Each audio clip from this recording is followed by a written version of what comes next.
Indeed, it's a doomsday clock. అంటే ఈ యుగాంతపు clock దాన్ని మనము తెలుగులో డూమ్స్డే క్లాక్ని ప్రళయకాల గడియారం అంటారు. యుగాంతపు దినపు గడియారం. మీకు ఇదివరకు ఇప్పుడు ఇది లైట్గా చెప్పాను కానీ డీటెయిల్గా చెప్తారు. డూమ్స్డే క్లాక్లో ఇంకా నిమిషం కూడా లేదు అర్ధరాత్రి అవ్వడానికి. అంటే నిమిషం కూడా లేదు అంటే అర్ధరాత్రి అవ్వడానికి అంటే ప్రభువు రాక అతి సమీపముగా ఉన్నది అని తెలియచేయడానికి ఇది కూడా ఒక సంకేతంగా మనం భావించవచ్చు.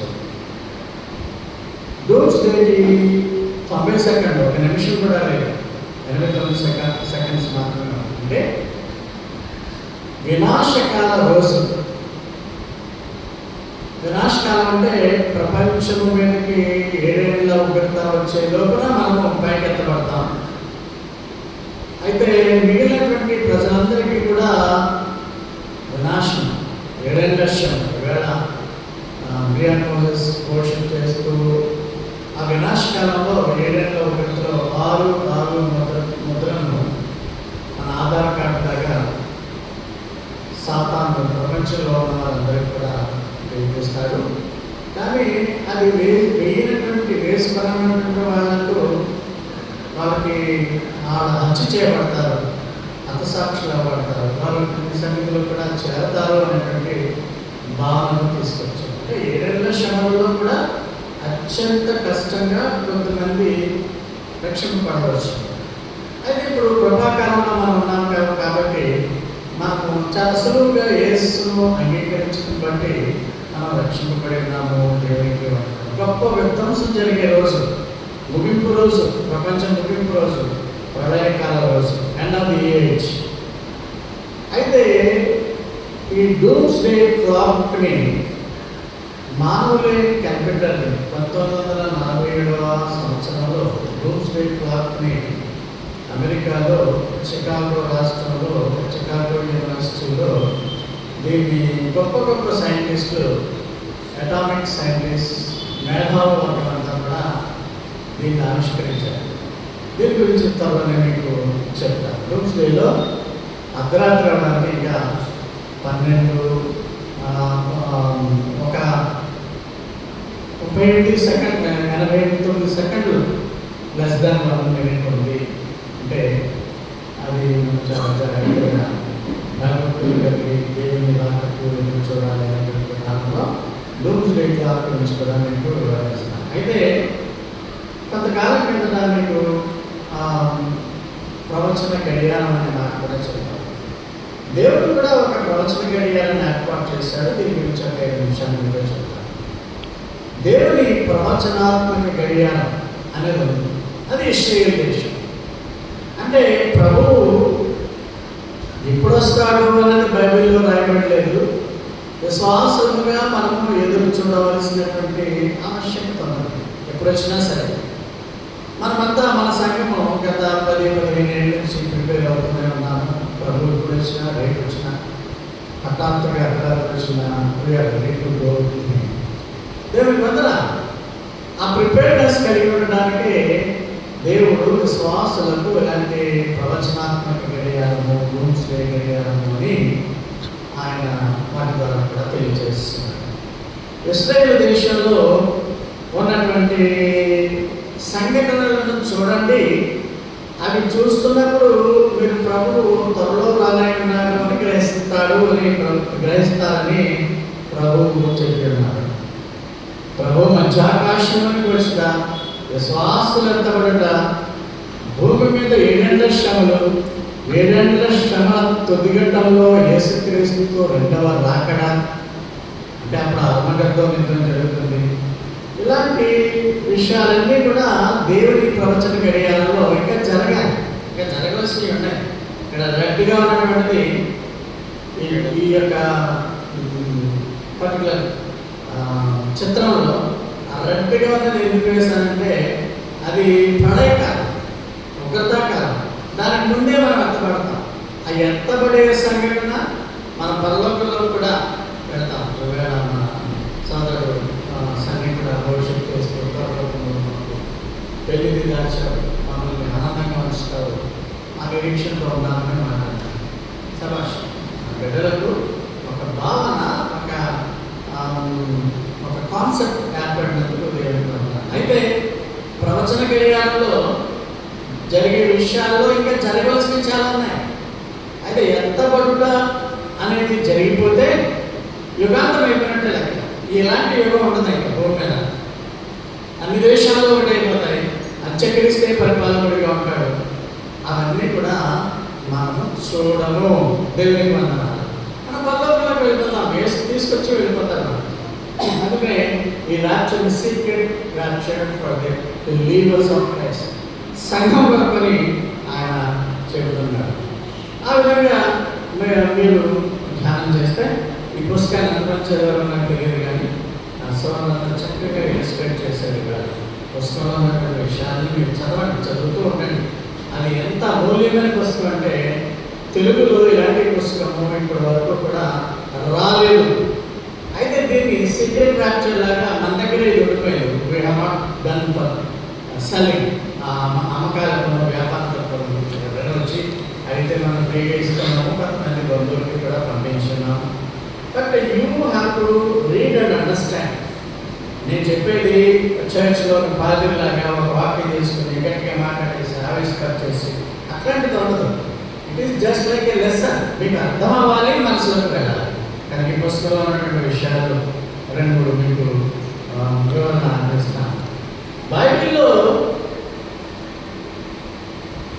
ప్రవచనాలు, రాకడ గురించి ప్రవచనాలు 27% ఉన్నాయి.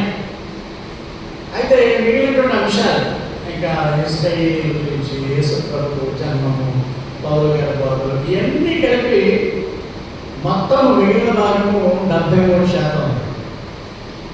దేవుడి కృప వలన మనము 27% ప్రవచనాలు కూడా, ప్రవచనాంశాలు అంటే అంత్యకాల వర్తమానాల్ని మనము చదువుతున్నాము, వింటున్నాము. మిగతా సంఘాలలో ఈ రాకడ అనేటువంటి విషయాన్ని చర్చించారు. అంటే 27% బైబిల్ని వదిలేస్తున్నారు. ఒక 73%. ఒకవేళ యేసు ప్రభు త్వరలో వస్తాడు అనేటువంటి అంశాలను చర్చించకపోతే ఆ చర్చి ప్రమాదంలో ఉంది. మీరు ఎంతమంది ప్రభు ఇప్పుడు వస్తే మీరు సిద్ధంగా ఉన్నారు ఎత్తబడడానికంటే అందరూ తెస్తారు. మిగతా సంఘాల్లో ఎత్తకపోవచ్చు, వాళ్ళు రెడీ అవ్వకపోవచ్చు. ఎందుకంటే అది ఆ సంఘపు అధినేతల యొక్క బాధ్యత, వాచ్మెన్ బాధ్యత. వాళ్ళు ప్రిపేర్డ్గా ఉండరు. ఇంకా ఏదో ఇంకా యేసు ప్రభు పుట్టాడు అన్న విధంగానే జరుగుతూ ఉంటాయి. అయితే 27% బైబిల్ ప్రవచన ఉపమానాలను, ప్రవచనాలను క్రైస్తవులు చదవకపోవడం అనేది, వినకపోవడం అనేది చాలా చాలా. ఒకవేళ ఈరోజు ప్రభు వస్తే, లేక ఈరోజు మనం చనిపోయిన తర్వాత మళ్ళా మనము పునరుద్ధానం చెందుతాము, ప్రభు మధ్యాకాశానికి వచ్చాడు, ఆయనతో వెళ్ళిపోతాం. అలా కాకుండా ఈరోజు ఆయన వచ్చాడనుకోండి, మనం బ్రతుకున్నాం అనుకోండి, మీలో ఎంతమంది సిద్ధంగా ఉన్నారు ప్రభుతో పాటు పైకి వెళ్ళిపోవడానికి, మేఘాలకి వెళ్ళిపోవడానికి? చేతులు we are ready. Praise the Lord. Thank you. We are ready to go to heaven with Jesus. ఆ కాన్సెప్ట్లో, ఆ భావనలో మనం బ్రతకాలి. ఇశ్రాయేలు అనే దేశము దేవుడు మన కొరకు ఏర్పాటు చేసిన ప్రవచనాత్మక గడియారం, ప్రాఫిటిక్ క్లాక్. అందులో ఏం జరుగుతున్నాయి? ఈ క్లాక్ ఇలా గడిగా తిరుగుతూ ఉంటారు. మామూలు మన క్లాక్ మనకి టైంని చూపిస్తూ ఉంటుంది. ఇశ్రాయేలు దేశంలో ఏ సంఘటనలు జరుగుతున్నాయి అనేది చదువుకున్న వాడైనా చదువు లేని వాడైనా, విద్యావంతుడు డబ్బున్న వాడు డబ్బులు, క్రైస్తవుడు విశ్వాస అన్నవాడు ఇశ్రాయేలు దేశాన్ని చూసి ప్రభు త్వరలో వస్తున్నాడని తెలుసుకోవాలని ప్రభు ఉద్దేశమైంది. ఆ విధంగా ఒకవేళ వాళ్ళకి తెలియకపోతే ఫాదర్ చెప్పాలి, పాస్టర్ చెప్పాలి, నాయకుడు చెప్పాలి. ఇశ్రాయేలు దేశము ప్రవచనాత్మక ఏరియా. దీని గురించి మనము ఇంతకుముందు చర్చించాము, కొద్దిగా మీకు చెబుతున్నాను. ఇశ్రాయేలు దేశంలో ఇశ్రాయేలు దేశంలో ఉండేటువంటి 3 చెట్లతో దేవుడు ఇశ్రాయేలు దేశాన్ని పోల్చాడు. ద్రాక్ష చెట్టు, అంజూరపు చెట్టు, ఒలీవల చెట్టు. ద్రాక్ష చెట్టు ఏమో ఇశ్రాయేలీయుల యొక్క ఆధ్యాత్మికమైనటువంటి స్థితిని వర్ణిస్తుంది. అంజూరపు చెట్టు ఇశ్రాయేలు దేశం వర్ధిల్లుతుంది. 1948 మే 1న వాళ్ళకు స్వాతంత్రం వచ్చింది, ఒక దేశంగా ఉద్భవించింది భూమి మీద. అప్పటి నుంచి అలాగే వృద్ధి పొందుతుందో ఆ వృద్ధిని చూడండి అని అన్నాడు. ఒలీవల చెట్టు ఇశ్రాయేలు దేశం యొక్క మతపరమైన ఆధిక్యతలు, అంటే ఇశ్రాయేలు ప్రభువుకి ఇష్టం, కానీ వాళ్ళు నశించిపోతున్నారు. వాళ్ళు యేసు ప్రభువును తెలుసుకోలేకపోతున్నారు, యేసు ప్రభువుని సిలువేస్తారు.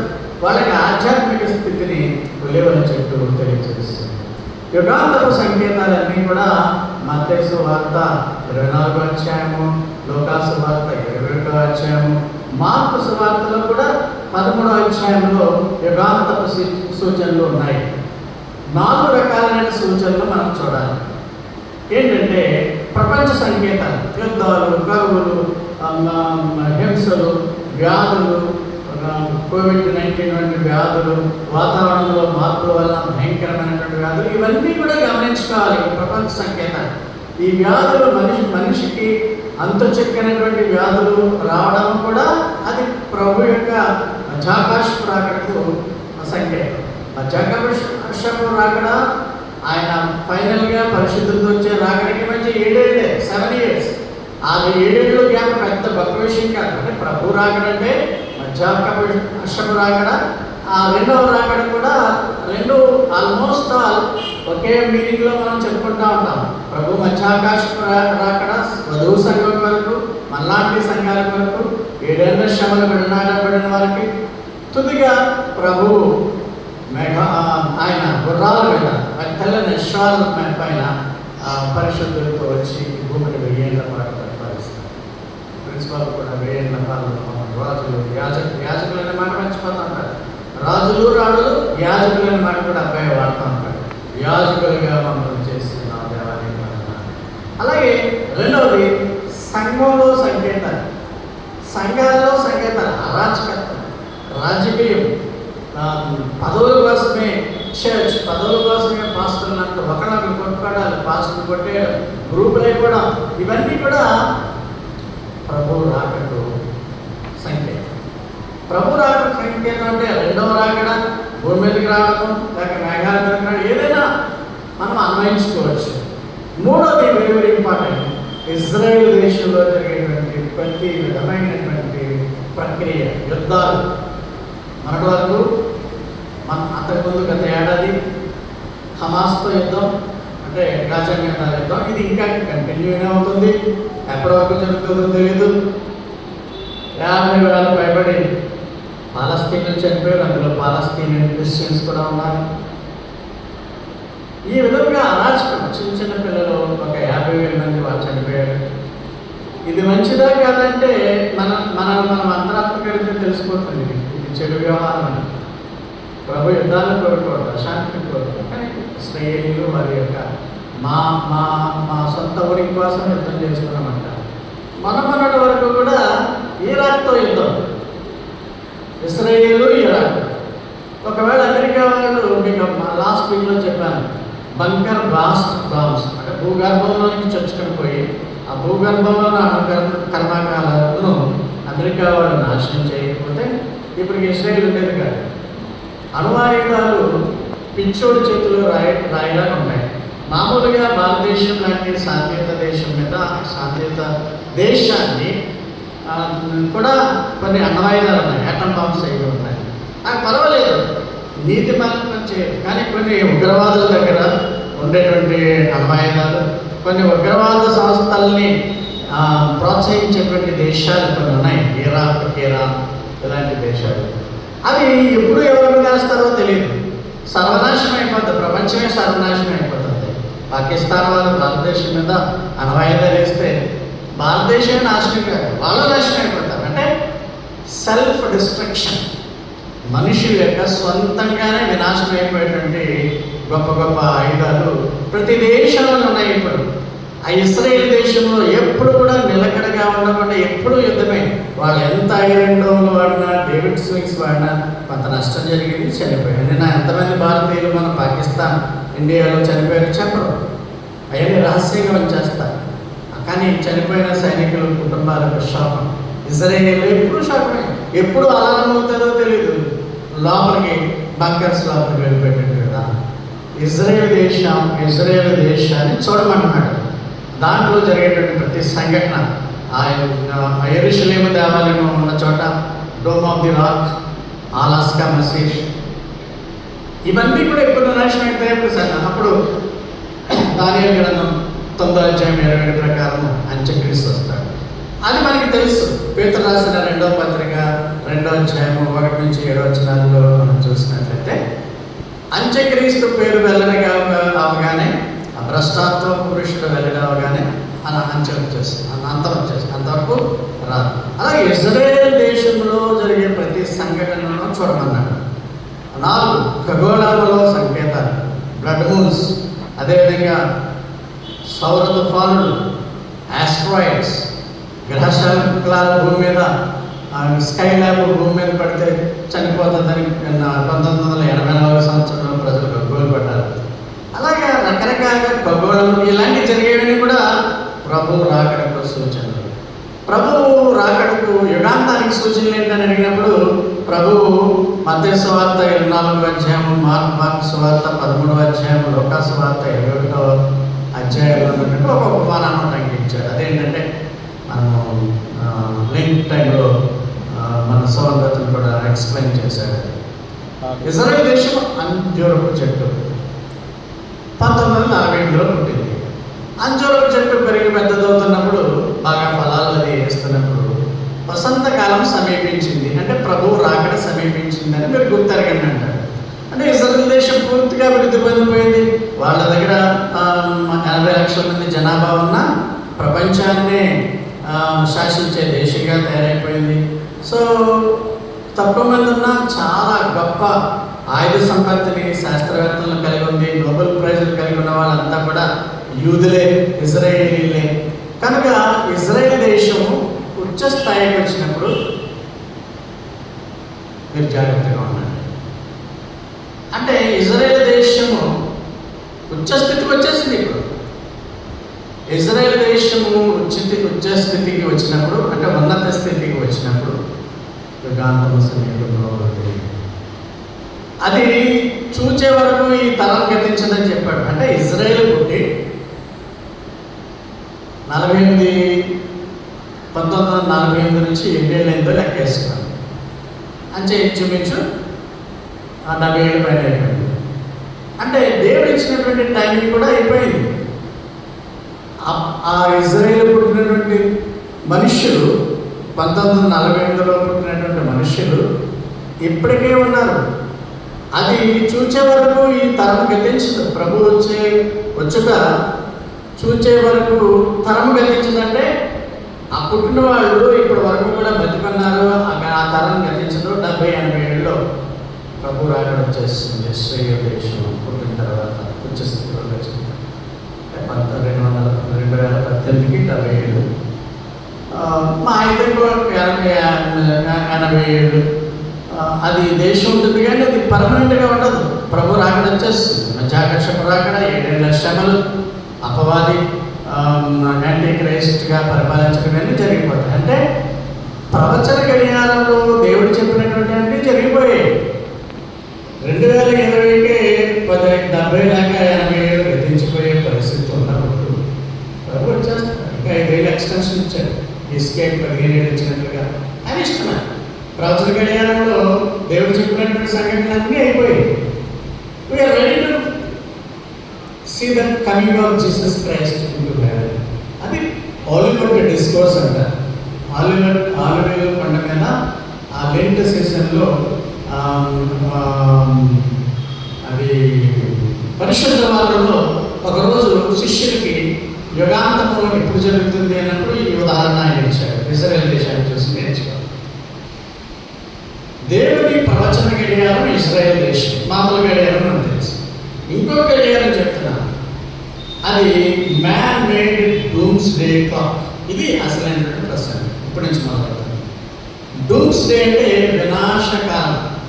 వినాశకాలే విపరీత బుద్ధి అని తెలుగులోకి సామెత ఉంది.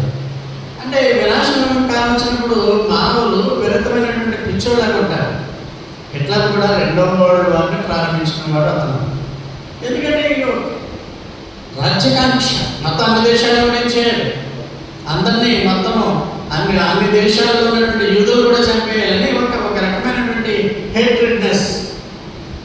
చనిపోయాడు, అతనే చనిపోయాడు, సూసైడ్ చేసుకుని చనిపోయాడు. మానవులు ఏదేదో ఆలోచించుకుంటారు. వారు మంటి వారిని, వారు దేవుని చేత సృష్టింపబడ్డారని మానవులు అనుకోరు. అలా ఉండకుండా సాతాను కూడా అలాగే చేసేస్తుంది. సాతాను కూడా he was created by God, is not a creator, but our almighty God in heaven Jehovah is a creator. ప్రతి దాని సృష్టికర్త. సృష్టికర్తను మర్చిపోయి సృష్టాన్ని పూజించేటువంటి మానవులు వినాశకాల విపరీత బుద్ధి. అందరూ ఇప్పుడు అలాగే ప్రవర్తిస్తున్నారు. ఇప్పుడు అయోధ్యలో కొమేని ఇరాక్లో ఉన్నటువంటి రాజ్యాంగ నేత ఇంచుమించు 97 80 దాటేశారు. ఇంకెంతకాలం బతుకుతాడు? కానీ ఇజ్రాయెల్ దేశాన్ని మ్యాప్లో లేకుండా నేను చేస్తానని శబ్దం పడ్డాడు ఒక 90 ఏళ్ళ రాజ్యాంగ నేత కొమేని. మా దేశాన్ని మీరెందుకు సర్వనాశనం చేస్తారని వాళ్ళు అనుభవం లేకుండా ఇశ్రాయేలీయులు సర్వ ప్రయత్నం చేస్తున్నారు. దేవుని చిత్తంలో ఎలా జరగాలంటే జరుగుతుంది. మన పాకిస్తాన్ భారతదేశ యుద్ధంలో కూడా యుద్ధం ఆపకుండా ఉంటే నా ఊహ ఏంటంటే ఖచ్చితంగా అనుభవం పిచ్చోడి చేతిలో రాయినగా పేలేదు మన మీద. ఇంకా అనుభవం పేరుతే ఇంతే సర్వనాశనం మొత్తం అంతా కూడా పూర్తయిపోతుంది. సో అది జరగకుండా ఉండాలని మానవ ప్రయత్నాలు కొంతమంది చేస్తున్నప్పటికీ సాతాను మనుషులు నాశనం అవ్వాలని కదా దాని ప్రయత్నము. నేను నాశనం అయిపోయినా నిన్ను కూడా నాశనం చేస్తాను అనేటువంటి దానిలో ముందుకు వెళుతున్నాడు. అర్ధరాత్రి రావడానికి, ఆ ప్రళయకాలం రావడానికి 89 సెకండ్లు అనేటువంటి విధానంలో మనము ముందుకు చర్చలు కొనసాగిస్తున్నాం. అంటే ముగింపు కాలాన్ని వివరించడానికి. డూమ్స్డే అంటే వినాశకాలపు రోజు. వినాశకాలపు రోజును తెలియజేసేది వినాశకాలపు గడియారం. దాని గురించి కూడా ప్రత్యేకంగా మీకు చెప్తాను. ఎందుకు ముందుగా 2-3 మాటలు ప్రభు మనకి ఏం చెప్పాడో మీకు తెలియజేస్తాను. ఆమోస గ్రంథం 3వ అధ్యాయం 7వ వచనంలో దేవుడు ఏం చేసినా తన సేవకులకు చెప్పకుండా చేయడట. Everything God will reveal to his servants. Prophets అని ఉంటుంది కానీ ఒక నాటిలో ప్రాఫెట్ అంటే అక్కడి నుంచి దిగొచ్చినాడు కదా. Servant of God, messenger of God. అయితే ఈ ఏం జరుగుతుందో ఏదనేది మీకు మెసెంజర్ చెప్పకపోయినా చదువుకునే జ్ఞానం, అర్థం చేసుకునే జ్ఞానం ఉంటే అన్నీ ఇందులో దైవ గ్రంథంలో, పరిశుద్ధ గ్రంథంలో ఇమిడి ఉన్నవి. సో నాకెవరు చెప్పక్కర్లేదంటే బైబిల్ బాగా నేను చదువుకో, నమ్మకంతో పరిశుద్ధాత్మ శక్తితో బైబిల్ చదువుకో.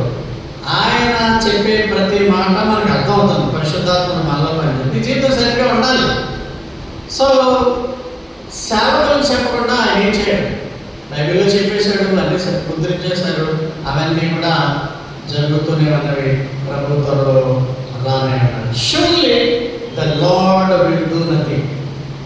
సేవకులు చెప్పకుండా ఏం చేయడండి ఆయన. యేసు ప్రభు పుడతాడని కూడా సేవకుల ద్వారా ప్రవచింపజేశాడు. ఆ విధంగా జరిగింది. యుగాంతం సూచనలు కూడా సేవకుల ద్వారా చెప్పాడు. అవి జరుగుతున్నాయి. మత్తయి సువార్త 16వ అధ్యాయం 2-3 వచనాల్లో ఏమన్నాడంటే, అప్పుడు యూదులను చూసి వాతావరణం చాలా బాగుంది, రేపటి వాతావరణం చాలా బాగుంటుంది, ఆకాశం ఎర్రగా ఉంది కదా, రేపు వాతావరణంలో ఉంటుంది. ఇవాళ మార్నింగ్ మీరు చూస్తే వాతావరణము స్కై రెడ్గా ఉంది, క్లౌడ్స్ కూడా చాలా తక్కువగా ఉన్నాయి. కనుక వర్షం రాదు. అంటే వర్షం వస్తుందా లేదా అన్నది మీరు మేఘాలు చూసి అంచనా వేస్తూ ఉంటారు. ప్రభువు యుగాంతర సూచనలు బైబిల్ ఇచ్చేశాడు, అవి చూసి మీరు గ్రహించలేకపోతున్నారు అన్నట్టుగా మనం ఈ వాక్యాన్ని అర్థం చేసుకోవచ్చు. సాయంకాలమున మీరు ఆకాశం ఎర్రగా ఉంది, వర్షం కురియదు. ఉదయం ఆకాశం ఎర్రగా ఉంది, మబ్బులున్నవి, కనుక గాలివాన వస్తుంది అని మీరు గ్రహిస్తారు కదా, అంటారు కదా మీరు. మరి దేవుడు ఇచ్చినటువంటి అనేకమైన కాలములు సూచనలు మీరు ఎందుకు తెలుసుకోవట్లేదు అంటున్నాడు. అంటే ఆకాశం ఎర్రగా ఉండి మబ్బులు ఉంటే వర్షం వస్తుంది, పుట్ట ఎర్రగా ఉంటేనే రాదు. దేవుడు ఆ విధంగా మనం గద్దిస్తున్నాడు. సో ఆ విధంగా watchman on the wall, watchman Ezekiel గ్రంథం 33:1-9 ఉంది. ఎస్కేఎల్ గ్రంథం 33:3-6 వాచ్మెన్ బాగా ఊది అలారం మోగించి ఇలా కోటలు ఉండేవి పూర్వకాలంలో. మన కోటకు ముందు చూసారా, అది పూర్వకాలంలో పెద్ద కోట. ఆ కోట లోపల ఆ ఊరు ప్రజలు, దేశ ప్రజలు ఉంటారు. కోట బయట పరాయి దేశం, పరాయి ప్రజలు ఉంటారు. కోట మీద ఉండి ఈ కావలివాడు అటు ఇటు తిరుగుతూ శత్రువు ఏమన్నా కోటలోకి ప్రవేశిస్తున్నాడా అని దాన్ని గమనించుకుంటూ ఉంటాడు. శత్రువు ఒకవేళ కోట లోపలికి వస్తూ ఉంటుంటే, శత్రువులు వస్తూ ఉంటుంటే, యుద్ధానికి వస్తూ ఉంటుంటే బాగా ఊది, ట్రంపెట్ ఊది అలా మోగించి మేల్కొల్తాడు ప్రజల్ని అర్ధరాత్రి. అది వాడి బాధ్యత. ఆ బాకానాదము విని కూడా, అంటే అలారము విని కూడా, ఆ హెచ్చరిక విని కూడా ప్రజలు మేలు కొనక అలర్ట్ అవ్వక ఉంటే చస్తారు. ఆ చావుకి వాచ్మెన్ బాధ్యుడు కాదు. అయితే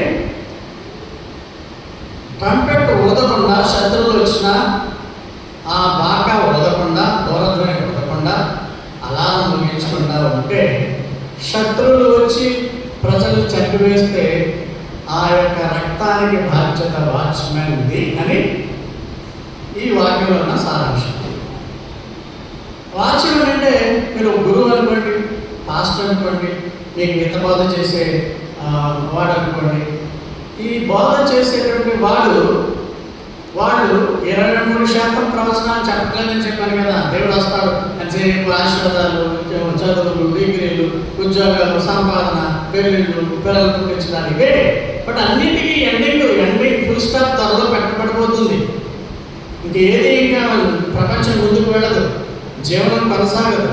ప్రభు చెప్తున్నాడు, వినకపోతే మీరే చస్తారంటే నరకానికి పోతారు.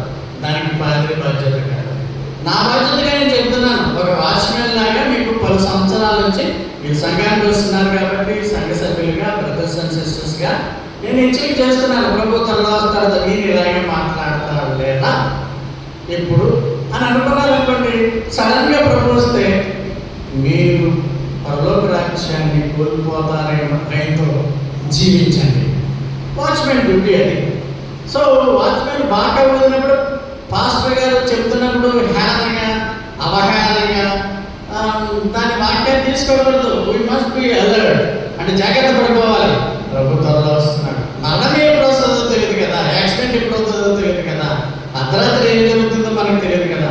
So we must be alert, we must be జాగ్రత్తగా, జాగరూకతో ఎల్లవేళలా ప్రభు యొక్క రాకకు నిరీక్షణతో ఉంటే మీకు ఒక కిరీటము, నీతి కిరీటం ఇస్తానని చెప్పాడు. 5 కిరీటాల్లో మీకు వచ్చేస్తుంది. హోషేయ గ్రంథము 4వ అధ్యాయం 6వ వచనంలో అంటాడు, మై పీపుల్ ఆర్ డిస్ట్రాయిడ్, అంటే ఇశ్రాయేల్, my people are destroyed because lack of knowledge.